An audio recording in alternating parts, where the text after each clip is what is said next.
The 2024 season for the Liberty Flames was definitely disappointing, and they are looking to bounce back in a big way in 2025. We'll take a deep dive into Liberty to see what we should expect from them this season. Jamie Chadwell came to Liberty to compete for Conference USA titles, and they fell short last year. In fact, last year had multiple extremely disappointing games for this team. An 8-4 finish was not what anyone expected. This is not a performance that is acceptable for Liberty fans, and they are looking to bounce back and get back to the top of Conference USA. When you look at what they did in the transfer portal, you lost some bigger names. Obviously, losing Quinton Cooley was always going to hurt. I think the departure of Caden Salter could be looked at a couple different ways. But I think overall, that's a talented player that you will definitely miss. You feel pretty good about replacing him with Ethan Vasco, so it's not as big of a loss as maybe some people do think. I think bigger losses are going to be losing Xavier Gray and Jordan White. Those are two big-time offensive linemen. Even Jordan Hall. I think you lose some offensive linemen that are going to leave some big holes to fill. But at the same time, I think you've done a good job of establishing this culture and bringing in guys that are ready to compete right off the bat. You also saw a really strange departure in the spring portal on the defensive line. You lost TJ Bush, you lost Jay Hardy, Chris Bodie. I think that was super surprising because I felt like they were going to stick around, and then they all three depart via the portal. Now, I would say that this is a program that did not sit and wait for guys to leave and just feel sorry for themselves. They were proactive with bringing in certain talent. We talked about Vasco coming in from Coastal Carolina. They got Casey Kane from UNLV. They bring in Jamari Person from Colorado State.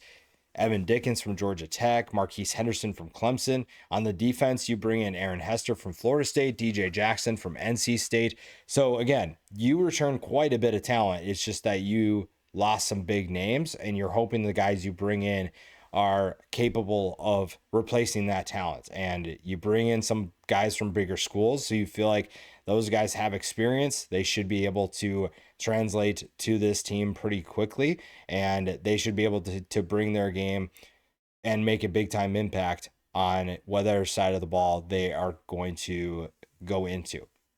Now, bringing in Ethan Vasco was a really interesting addition. Not really that surprising. I think as soon as he hit the portal, I thought that Liberty would be a good fit for him. And you don't really get to do that if you don't have a good year. And he had a solid season for Coastal Carolina. 2,100 yards, 14 touchdowns passing. You'd like to see him reduce those 8 interceptions, but I think that this is a better offense for his skill set. He ran for 447 yards and 5 touchdowns as well.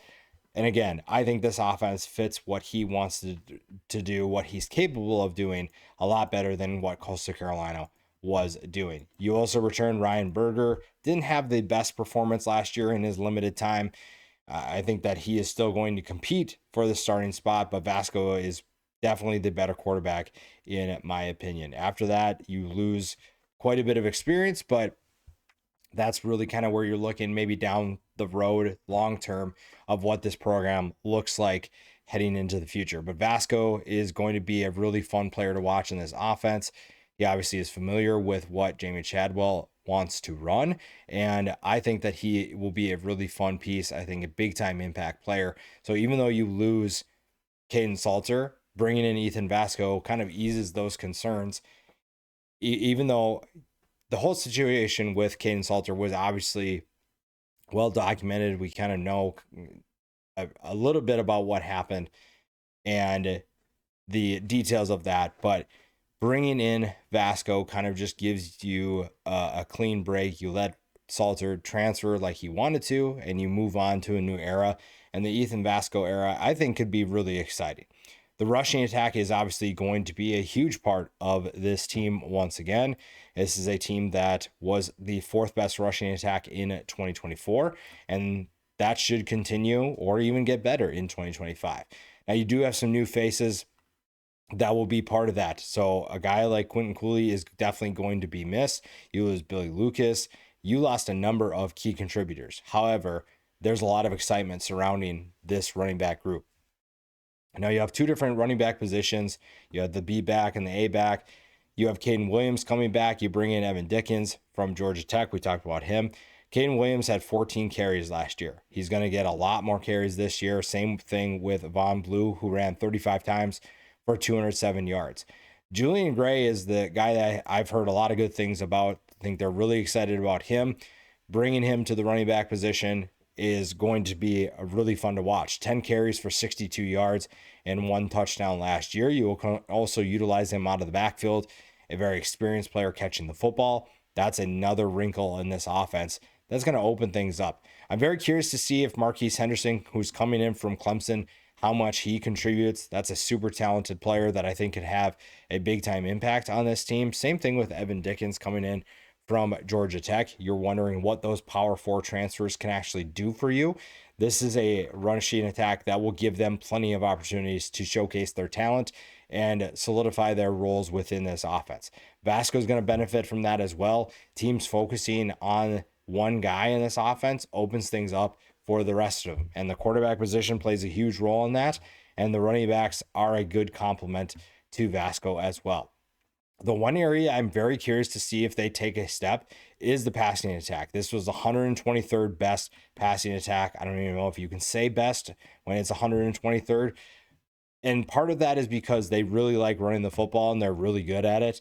But I'm also curious how efficient they are with their yards per pass. How are they efficient with their passing attack? Because even if they're not going to be a top 50 passing attack by any means, but can they be efficient? Can they be really explosive with their plays? You bring in Casey Kane, who averaged 19.4 yards per catch with UNLV. They kind of run that go-go offense, which they did. When you run the football efficiently, it opens things up for explosive plays through the air. Elijah Canyon comes back, 25 catches, 354 yards, and 3 touchdowns. Tyson Mobley is back as well, 29 catches for him, 276 yards and 1 touchdown.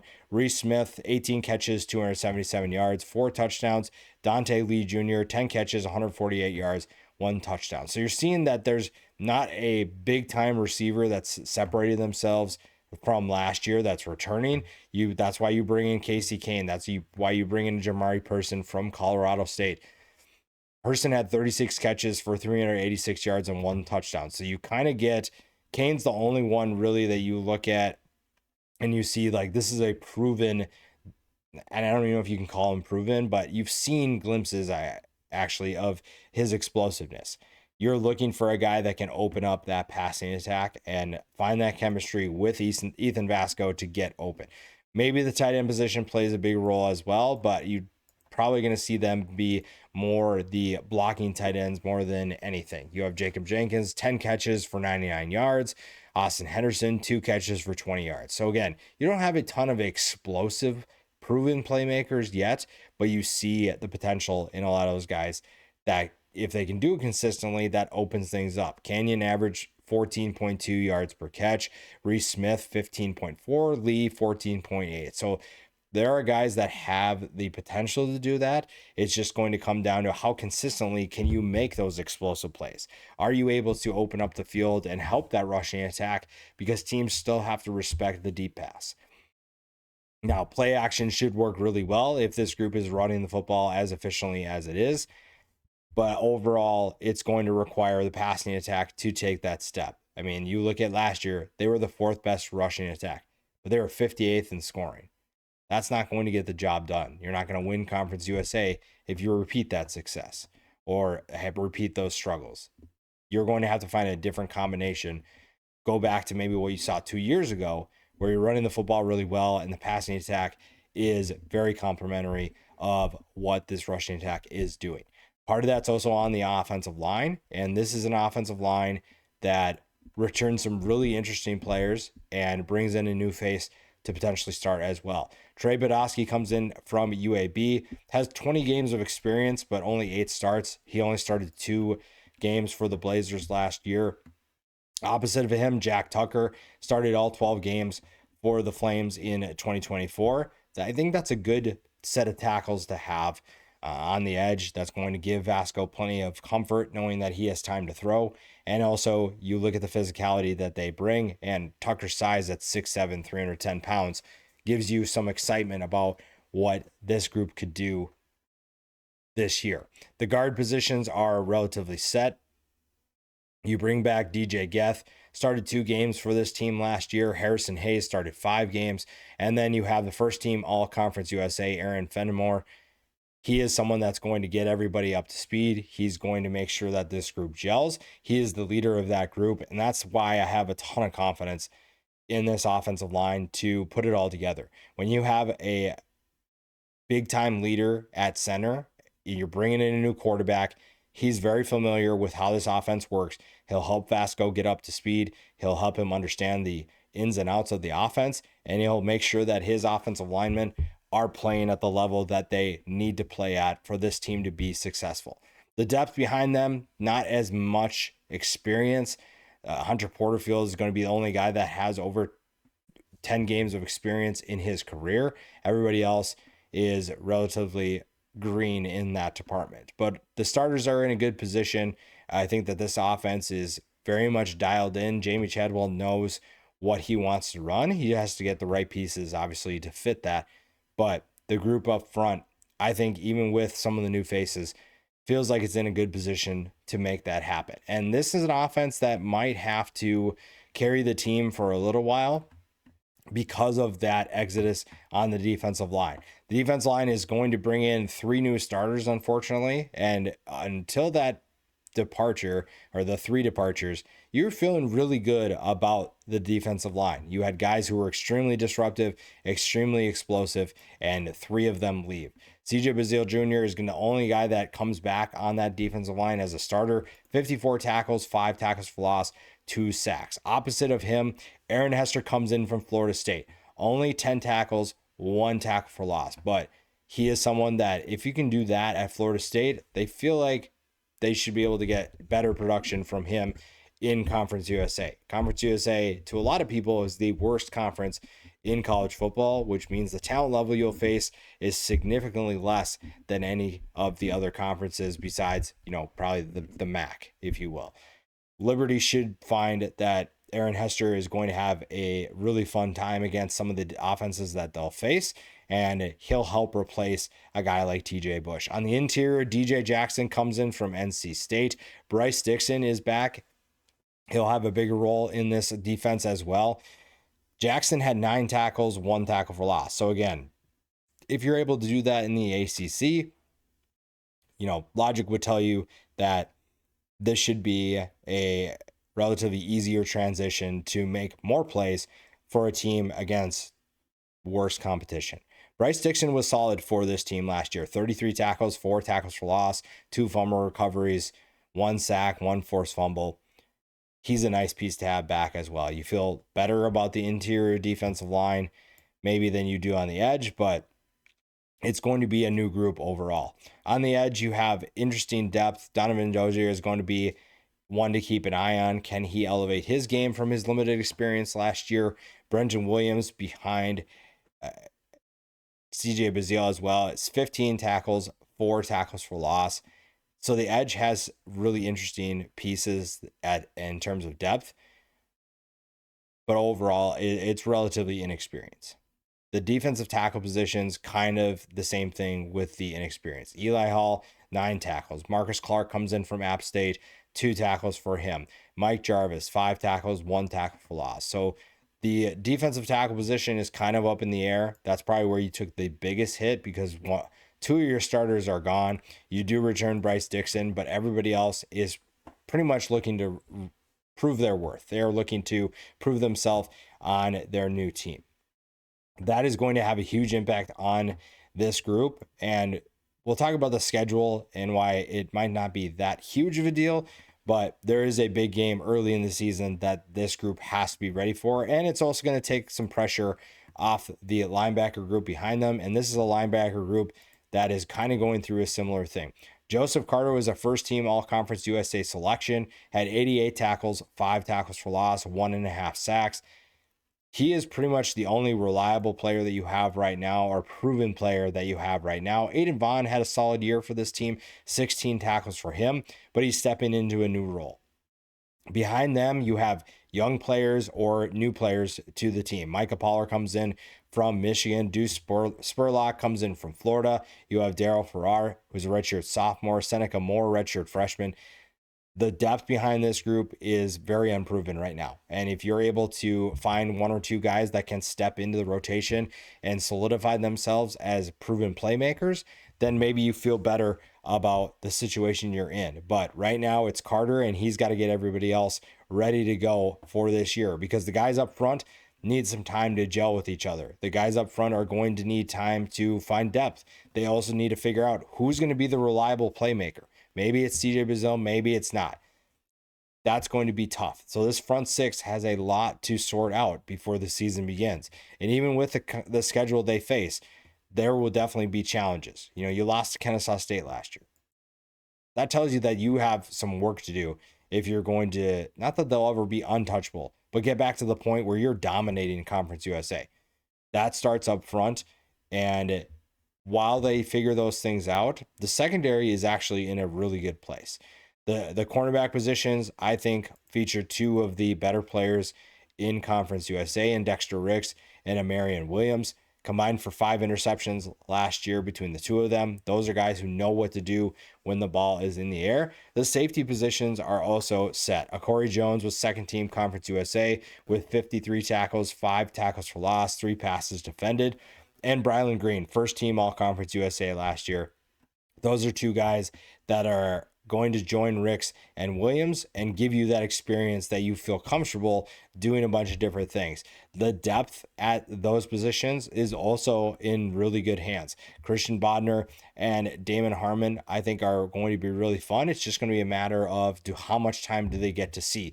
Elijah August is going to be a safety to keep an eye on. Same thing with Eldrick Griffin. So those two positions, safety and corner, are set. The star position, Devin Henderson, Jalen Rock, who's new to this program from Weber State, that's a position to keep an eye on. That's the most inexperienced of all these positions in the secondary.